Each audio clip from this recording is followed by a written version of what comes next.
Historia e re e shqiptarët Greqisë është kapitulli bashkëkohor i një afirmimi shembullor të vlerës së përjetshme të lirisë së individit dhe të drejtës qytetarisë. Shqipëria 2030 duhet ja marrë më të mirën e mundshme përmes fuqisë të gjithë shqiptarëve, që flamuri i kuqezi i Skënderbeu dhe Ismail Qemalit të ngrihet nga krah të flamurive të shteteve anëtare të Bashkimit Evropian atje në qendrën e Evropës Demokratike.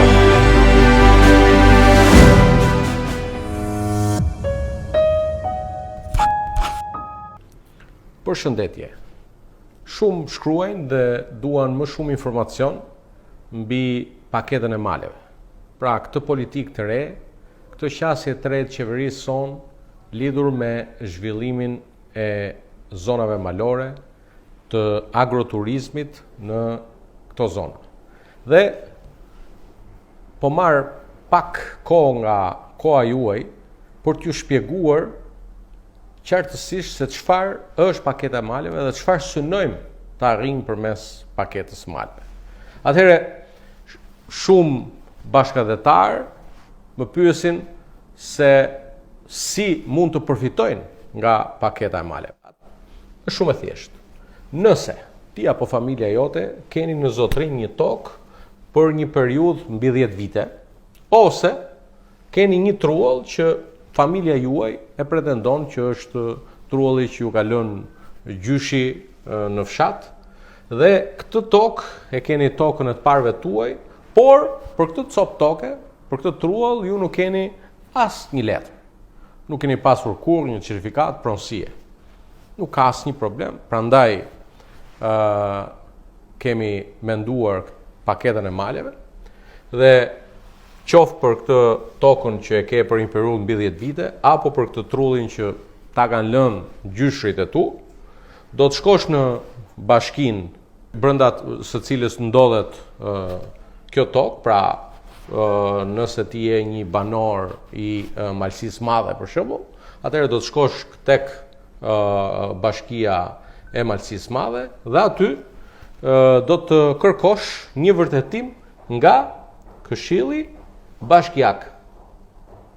Pra do të bësh një kërkesë dhe do të kërkosh Këshillit Bashkiak të vërtetojë që ti këtë tokë e ke në zotërin për 10 vitesh, apo këtë trull është një trull që zona aty e din gjithë që është një trull që i takon familjes tënde, pra është trashëguar nga gjyshit edhe pse ti s'ke asnjë certifikat pronësie. Pas marrjes vërtetimit nga Këshilli Bashkiak, shkojmë tek hapi i dytë dhe nuk është një hap që do ta bësh ti, por janë institucione shtetërore të cilat do të pajisin me një leje për të investuar në ekonomi malore, pra agroturizëm, një ferm, ose do të bësh dhe një linjë prodhimi agrobujqësor. Dhe pyetja që lind, pastaj thua, mirë, dakord, unë e mora këtë vërtetimin, u pajisa edhe me leje për ekonominë malore, po hipotekën e kësaj tokës kur do ta marr?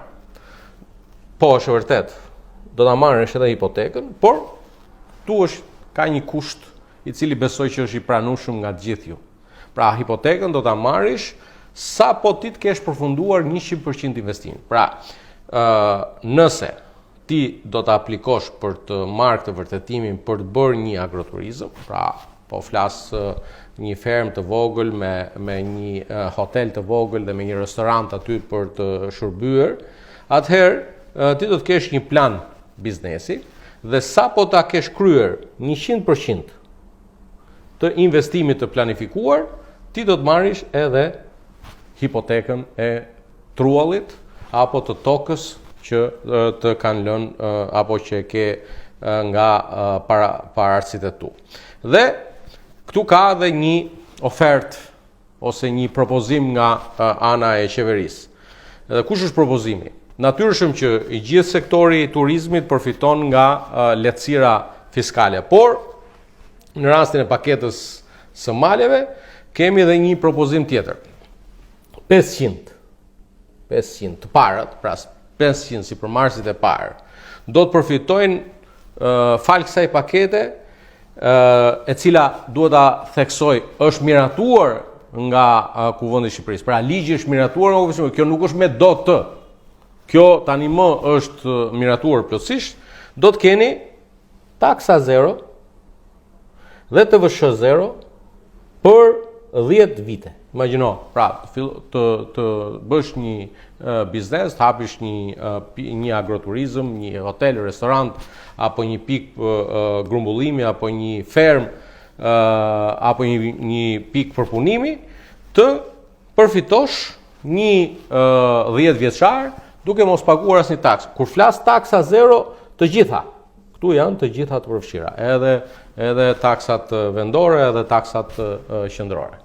Pra dashur motra e vëllezër, jo vetëm në diasporë, por në Shqipëri, dhe që o keni një tokë apo keni një truall të cilin ua kanë trashëguar gjyshrit, por që s'keni asnjë copë letër, me hyrjen fuqi të paketës maleve, ju do të keni një mundësi të artë që atë tokë ta vini në zhvillim dhe ta ktheni në një mundësi përfitimi për ju, për familjen tuaj, por edhe për Shqipërinë tonë të përbashkët.